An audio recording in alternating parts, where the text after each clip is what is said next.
people on this journey, because when you hear love, it sounds like pink flowers and fairy dust and glitter. It doesn't sound like hard work, but to love yourself is hard work.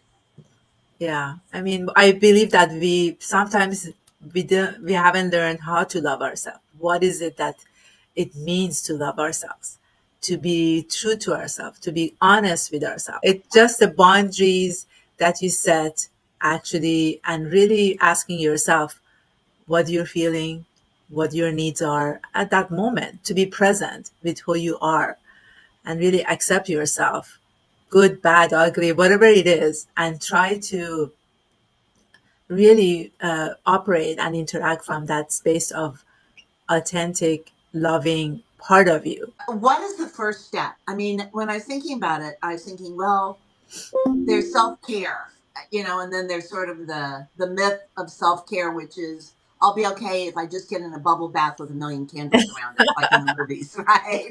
All I have to do is get in a tub, have a little bit of champagne and a lot of candles, and that means I'm taking care of myself, and that's where self-love comes from. Yeah. But it's not, No, right? no, it's not. I mean, that's part of it. Self-care is part of that. But then the self-love part is to really go deep and really embrace your emotions. If you feel angry, sad, or any kind of negative emotions, sit with those emotions for a while. And I help my client to look at themselves when they were 5 years old and what has happened in those years, early years, that made them think those negative thoughts about themselves. And when we go back and that ask that younger part of us, what are you feeling? And it comes out, that interaction that I have with my client and I had with myself at my coach prior, long time ago, it will really, you can feel that 5-year-old, 6-year-old, 10-year-old, that feelings that was kind of captured, but was never seen or felt in a way that is, it's okay to feel sad. It's okay to feel angry. And what you need now that you understand or you feel those feelings. If I want to go back and find, I was going to say 5-year-old Granny, but she wouldn't have been Granny, 5-year-old Rana. And I think of her, and I know that she was a sad child. How do I find her? It can be as simple as putting your hand on your heart. I mean, it's a simple exercise that I do with my clients, and I teach them how to do it on their own when something comes up and they really go back to that negative feelings. So it can be like putting your hand on your heart and really closing your eyes and really go to that space of that 5-year-old and ask her, what are you feeling? And acknowledge that I can see that you're feeling sad. What else are you feeling? I can see that you're feeling frustrated. I can see that you're feeling negative. I mean, whatever comes up. And then the second step would be what you need. And believe me, 99% of the time they say, I need love, I need a hug, I need to be recognized, I need to be seen. And you see, and you will say, I see you, I'm here for you. So it's basically that older self will take care of that younger self and slowly, slowly bring her or him from that 5-year-old, 6-year-old to today. And it's a journey. And it can, the first steps are, it's going to be a little bit longer steps to get to that place of I can see you and I'm here with you, I'm holding your hand and we're going together. But then after you do this practice a few times or a few months, then it can be you're driving and then something comes up because something incident happened. I mean, we never know what triggers us in that Right. moment. So then you can ask yourself, what happened? What is it? What are you feeling? And you can go back and it can be 5 minutes and you can smile about it afterwards because you can catch it because you become conscious when you do this practice with that younger self. So it just becomes more and more easier to do it. I had a client the other day. We talked about the younger self for several weeks. And she came back this last session and she said, I feel this, this, this. And I said, okay, let's do the exercise together. And sometimes it's easier for the person to do it with a coach because they really, and if they trust that person, they really go deep. And in 5 minutes, less than 5 minutes, she said to me, okay, you know what? I think that my 5-year or 6-year-old still needs my love.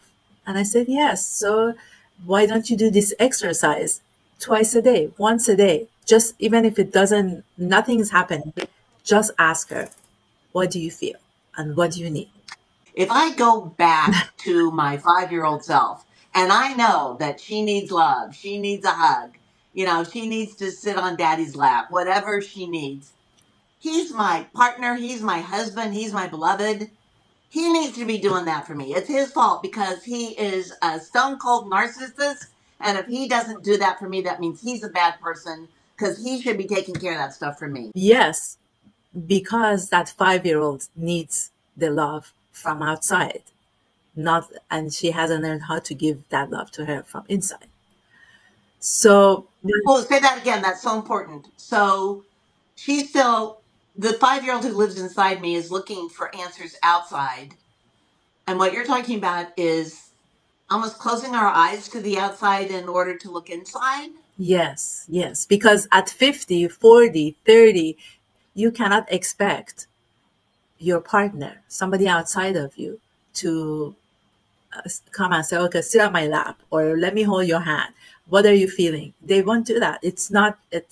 Sometimes when you're close to that person, when you communicated where you have been, where you are, and you become in that space of giving and receiving the love, yes, that may happen.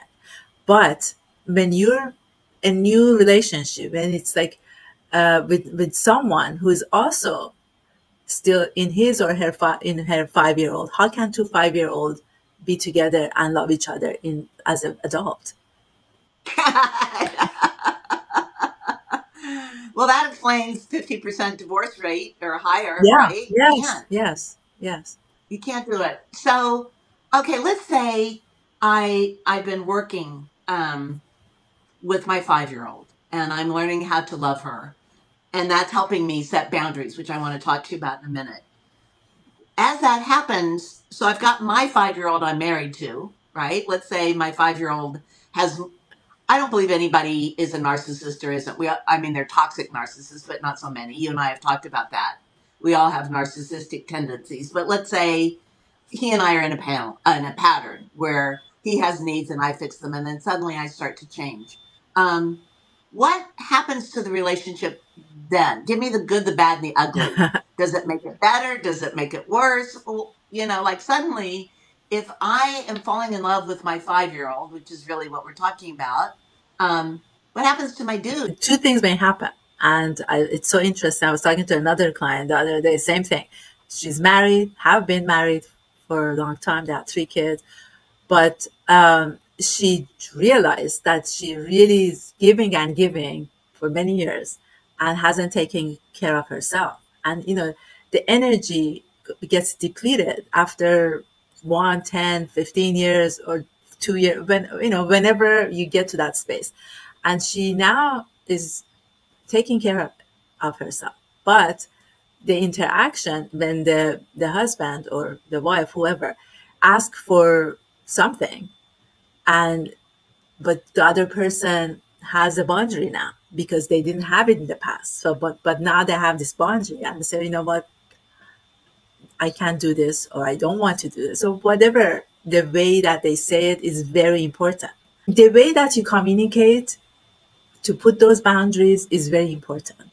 And if the person, the other on receiving side, has a level of understanding, then they would accommodate that. How do you suggest, for all of us who are in the process of learning how to set boundaries, who are not yet at the beautiful place you are, where you can articulate it so lovingly, do you have like a boundary 101 template? Like, what's an easy way to say, back off, dude. Yeah. So it's, I mean, again, it's a journey. It's a commitment to self. I'm committed to operate or communicate lovingly, whatever comes up. Do you think it's possible for someone who isn't in a good relationship with herself themselves to be in a relationship with the potential to last for a very long time?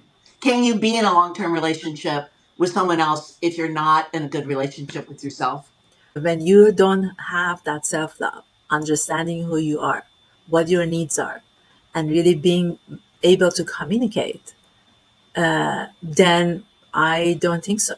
It will, one day, something will come up, and then you, like my client, your energy gets depleted of, uh, giving whatever the other person wants to them, and neglecting yourself.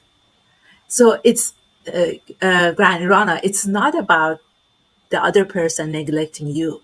Usually what happens is we neglect ourselves and then allow the other person to neglect us, because because we are in that space of neglecting ourselves for years. I love what you just said about allowing someone else to neglect us, right? But that's kind of a two-step thing. We allow someone else to neglect us, and then when they do, eventually we get really Angry. angry. I was looking for a nice way to say it. We get really angry. Yeah. They would get really angry, and then there's resentment, and it's like we've given them permission to treat us in a certain way over and over and over again, and that's kind of the couple's deal that we've made, right? So we say yes, yes, yes, you can do that, and then one day it's like, no, you can't. Yes, because it comes like up here until here, then it just, there's no control anymore. There is no interaction with self to see where we are. We just operate from outside. We just don't go inside and ask ourselves, how do you feel? And then it just, layers of sadness, anger, resentment, piles up. And that's why we have a lot of divorces. And you know what else I'm starting to see and think about, and I bet you see this too, a correlation there. There's a field called neurobiology that's very interesting to me. And they're finding that our body and our brain not so different. And if the brain is inflamed, it's more likely that the body is inflamed. There are lots of autoimmune diseases that start popping up. Yes. And we see that women have a higher incidence of all these diseases. And it appears that, we're not like a brain and also a body. We are one being. So do you find in your clients that they just don't feel great physically? Are they complaining to you about fatigue, mental fogginess, all that stuff that comes with, of course, autoimmune illnesses? Yes, a lot of stomach issues because we kind of tend to push everything down. So yes, when I talk to my clients, I have become very intuitive about where they are because of a couple of questions that I ask them. And the way that they answer, I can tell if they're in their head or in their body or just disconnected from the body. Because there is a way, the tone of voice and the way that you sit, the way that you interact, it's very important to see where we are. You know what is so interesting is that the approach is really about cultivating curiosity instead of cultivating judgment. Yes. Right? Yes. So the questions you're asking are almost like journal prompts, or they probably are journal prompts for many of your clients, where it's a question, a genuine question, not a manipulative question, but a real, where are you feeling this? And do you suggest to your clients, do you have questions that you suggest that we ask ourselves? So it all depends where they are. So it's a lot to do with those limiting beliefs from that childhood. So there is an exercise that I give them to do on their own before they come to the session. So they would know if that's, I'm always alone, nobody loves me. I mean, these are what comes up And then I say, okay, so nobody loves you. How about others? Others better than me? And I said, how about life? Life is hard. So these three questions, these three sets of understanding of where they are in relationship with themselves, with others, and life. And we work on that because the first thing is the relationship itself. That's the foundation of love. If somebody wants to really find that ideal partner for themselves, let's look at the foundation part of who you are with you. Do you know yourself? Do you know what your needs are? A lot of them come to me and they say, "Oh, I know what I don't want in a relationship partnership." And then I ask them, "Do you know what you want?" And it's just like a blank. Yeah. The blank. I mean, they say a few things, but that deep knowing of what they want, that it comes from, from the heart. It comes from. That's why the name of my coaching is Heart to Heart, because I realize that unless you have a conversation with a client from my heart to their heart, nothing's going to change. So I really meditate before every session to be able to hold my clients and take them to that deeper part of themselves. So it will come up and they can really explore what has been going on inside of their heart, in their body, and really get out of that mindset that they have accumulated from those negative interactions. Whoa. I was thinking about how beautiful it is that you meditate before every client, and one of the things that I've learned is what a great tool meditation is. My preference is guided meditations. Yes, Well, actually, there are two kinds of meditation that I found very useful. One is a guided meditation, and the other is gratitude meditations. Are there any guided meditations or practices that you have found particularly useful for you and for your clients in doing this kind of work? Because I agree with you that meditation is like a reset for the it heart. is. It opens the heart. Um, I have used Joe Dispenza, Dr. Joe's meditations. I have used and I've recommended to my clients because you can find it on YouTube all over the place. And he's a good he has good guided meditations. What else? I'm also certified as a laser coach. So my coach was Regan Hilliard. I don't know if you know her or not, but she's the number one manifestation coach in the world. And it's just amazing. So from my laser coaching, I really, it's kind of a half an hour. I don't want to call it meditation, but it's a visualization for my clients. So I really take their hand, I mean, not virtually, in that visualization from where they are to where they want to go based on a couple of questions that I asked them at the beginning. So visualization is very important also to get to that point where you want to be.